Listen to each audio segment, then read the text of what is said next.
Hey, what's up, guys? Welcome back to another episode of the Preacher Boys podcast. First of all, I just want to say today is World Mental Health Day, and so I just want to remind all of you, I know we're dealing with a lot of heavy topics on the show. Many of you who are listening or watching, depending on where you consume the Preacher Boys podcast, have experienced a lot of trauma, and you're dealing with a lot of change and transition. And so I just want to remind you, just take some time for yourself. It sounds cliche, but, focus on some self-care, take care of yourself, and make sure that your mental health is there. I know so many of you, myself included, are passionate about helping other people, but you have to put your oxygen mask on first. If you're not doing okay, you're not going to be able to help others be okay. So on this World Mental Health Day, be sure to take some time for yourself, refresh, renew, and then move forward and start helping others. So I'm doing this video. It's really quick. I just got back from Utah at about 2 a.m. last night, or this morning, I guess is the right way to say it. So I was actually, this is basically what happened. So I did an episode about, I've been doing a lot of episodes about the troubled teen industry in coordination with this podcast. And releasing those, I've interviewed quite a few from Agape, Lighthouse, several in Florida, Circle of Hope, several different homes within that movement. And some IFB, some not, but I think the tendrils of the IFB kind of seep in. There's a lot of religious influence on all of these homes. And so anyway, I've really just been focusing a lot on that. And when the This Is Paris documentary came out, I reviewed that and everything because it was in coordination with that. And anyway, what happened was Paris actually reached out to me and, sent me a couple messages just saying thank you and, filled me in on a couple other things. And then let me know that there was going to be a protest that they were arranging in Utah. And so I got added to this private group.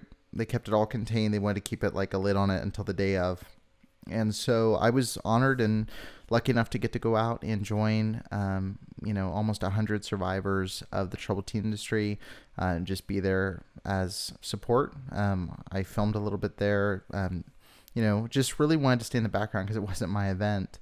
But it was just amazing seeing this community support each other. So I just want to give you guys a quick update about what the day was like, what we saw, some things that were encouraging, and just really some of the progress we're going to see now that there's so much attention on this topic. So, basically yesterday I got in the car, drove to Provo, Utah. So I live in Vegas, so it's about 5.5 hours for me.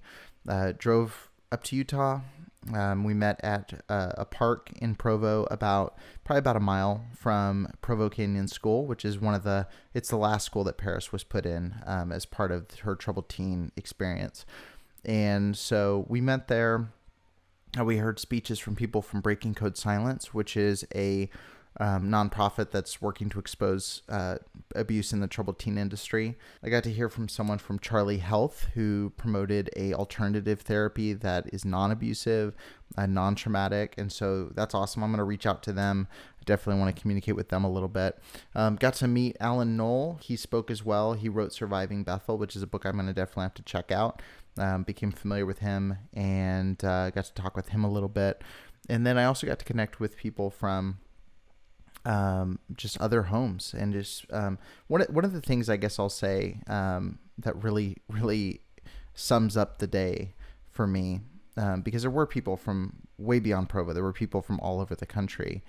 But Craig Blake is an attorney with Utah's Disability Law Center, and he made one of the most powerful quotes of the entire day, and it was, "Treatment shouldn't leave a community of survivors." And as I sat there in the field with about 100 people, there was a moment where the director of the event from Breaking Code Silence asked everybody to raise your hand if you were forcibly removed from your home, raise your hand if you were physically abused, raise your hand if you were sexually abused, raise your hand if you were force-fed, raise your hand if you know someone who died in one of these homes, raise your hand if you know someone who died due to depression from being in one of these homes. And what was shocking to me is, even though there were people from California, Utah, Nevada, Texas, all over the place, there were hands going up for every single thing that was mentioned. And it wasn't like it was one or two for each question. Almost every question, a majority of the group raised their hand. And I guess when I look at these homes and when I look at the why do these homes exist? I just keep circling back to this statement that Craig Blake said, which is treatment shouldn't leave a community of survivors. If these homes were doing their job, there would have been 100 people out there celebrating these strong recoveries. There would have been celebrating, a lack of addiction or this or, fill in the blank. But instead, it was people who overcame and succeeded in life in spite of this traumatic past that happened to them. And so it was just really cool. So we got to hear all of them speak. We did a silent, peaceful march. I was just very impressed with how it was handled. It was very calm, very peaceful, almost completely silent. We marched in front of Provo Canyon School. All the kids were inside the school. It was all gated off. Security was out front watching. And I think everybody conducted themselves very well. And then we circled back around. We went back and we got to hear a lot of really powerful testimonies from people who, had survived these homes. There was some amazing stuff. I mean, it was amazing to me because in spite of these traumatic things, people were describing these horrific events and they were explaining all the ways that mentally or financially or as parents, how they had overcome that battle for, self-worth. It was just a really inspiring day. And, everybody I met was just incredible. I know there were people there from the Troubled podcast. There were people there, like I said, Alan Knoll with Surviving Bethel. It was just cool seeing that community together. And I'm looking at this whole thing as somewhat of an outsider. And I just know the information from interviewing so many people on my show that it's something around, March or April. I just really started going full throttle and like trying to help. And my inbox has blown up with people from the troubled teen industry that want to talk. And most of them are from IFB Connection. And so anyway, it was a really, really great event. It was awesome. I got to meet Hannah Kay. I'll put a link to her TikTok in the description, but she was on the show just recently. I got to meet her in person. And then obviously getting to meet Paris in person was really cool. I had talked with her a little bit, like I said, beforehand. So I knew that she was somewhat aware that I existed, but it was kind of cool. I went up to go introduce myself and I said, "Hey, my name's Eric. I do and she was like, "I know." That was where I was kind of like, oh, that's really weird. But it was just a really neat experience. And I have to say, she's one of the most down-to-earth people that I've ever met. Like when you meet someone, I mean, far less,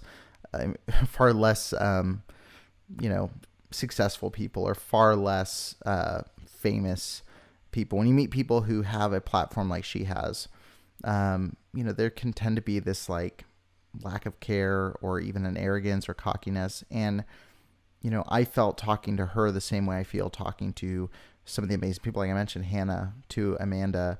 There's just a very practical plan and mission. And I don't know what I can share of what all is being planned, but I just know that she's taking this very seriously, and I'm very excited to, see how I can continue to, help raise the alarm a little bit alongside them. I mean, Breaking Code Silence is doing an incredible, incredible job putting this stuff together. Paris is obviously lending an amazing platform that, I don't think I'll ever build a platform like that.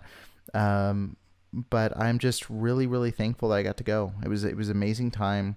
It was amazing. And it's awesome that it's during a weekend where we're focusing so much on mental health, because I think it was a healing time for the people that were there to see that community come together. And as an outsider looking in, it was incredible. It was beautiful. So anyway, thank you guys so much again for supporting the show.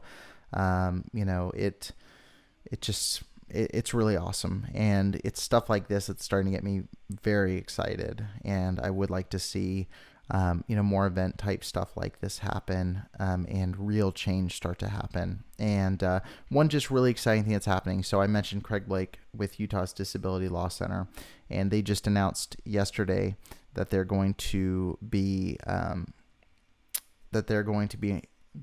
investigating 100. So I mentioned Craig Blake earlier from Utah's Disability Law Center. Well, they announced yesterday they're going to be investigating 100 reform schools in Utah. And so it's awesome. They're going to be doing a very thorough investigation, looking for situations of abuse, and then really going after schools that are not operating the correct way. And just one last thing that I think I want to let you guys know about is Paris Hilton's releasing a new single called I Blame You, and 100% of the proceeds are going to Breaking Code Silence, which is, again, an amazing organization doing incredible work. They've been doing this for almost 20 years, and I think it's a cause well worth supporting. So be sure to check out that single, download it, and just know that your money's going to a good cause. So, all right, guys, well, that's it for today's episode. I'll catch you guys in the interview episode tomorrow, and then for the next episode on Wednesday, and so on into the future. So I appreciate you guys for tuning in. Be sure to go over to YouTube and subscribe to the YouTube channel. You can watch video versions of these interviews if you're not already watching it there already, and I look forward to seeing you over there. All right, guys, talk to you soon.